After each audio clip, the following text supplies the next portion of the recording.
love on the panel earlier on in Locked and Loaded for Murder Glass, who's trying to go back-to-back in the Caulfield Cup and Melbourne Cup. Without further ado, though, let's have a look at what we're all tipping in the great race. Mike Simons, we were picking through it this morning, and there's a bit of an asterisk next to these tips because particularly for our form guru Clint Hutchison, you've still got a good 48 hours to spend looking at the form, looking at the skies, but you're sticking Surprise Baby. I'll preface it by saying it's one of the toughest Melbourne Cup fields that I've ever seen in recent times. I'm happy to stick with the exposed form that I know. Happy to be loyal to Surprise Baby. I think Prince of Arran, who we saw last year, perform admirably, and Vow and Declare, I think, is the local horse that's going to be really strong through the line. And Danny O'Brien and Damien Oliver in elite form at the moment. So happy to stay local, with the asterisk that I'm also with whatever Grace tips, because she's on fire at the moment, and the trend is always your friend. I didn't know Uber had armour guard vans, but yours is waiting at the front, Grace. Everyone is going to be looking at what you want to tip in Tuesday's Melbourne Cup. What are you with? Mike will be pleased because I've got Vow and Declare on top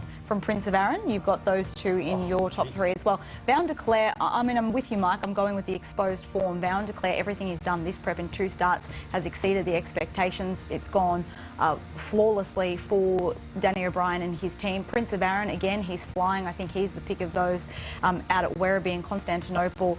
Both Vow and Declare and Constantinople have got the right weight to win, and Constantinople, I think, has got the X factor. Big race, isn't it? And a lot of chances, I think. Corey tells me you've got to be an elite jockey to win this race. let alone once, if not twice. Yes.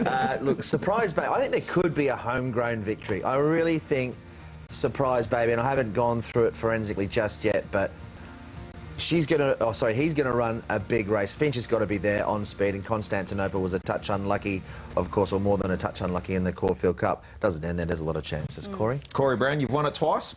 Yes. Can you tip one? I really like Finch. I just think he's had the ideal preparation. He's drawn soft enough. He's got the right man on board. I just think he'll be too good for them. I threw in Murder Glass because I really would like to see Damien Lane win it, then get the big 4 in one year, or the big 3 down here in Melbourne. But and Constantinople, it was obviously desperately unlucky last time out, and I think it's a great chance. And for what it's worth, not that it really matters when you've got 4 experts to my right, but I like Southern France. I was really taken with particularly its performance, eyeballing Stradivarius at York a little bit earlier on in the year, and I think it's got a profile to come out here and be very, very competitive. Vow and Declare is clearly the best of the domestic chances. What a story this would be if it's able to win and deliver Craig Williams, a Melbourne Cup winner, and Constantinople was the flashing light run coming out of the Caulfield Cup. We'll be back next Sunday at 9:30 to wrap up a bumper stakes day. Looking so much forward to seeing Santa Ana Lane try and go back-to-back in the Darley Sprint.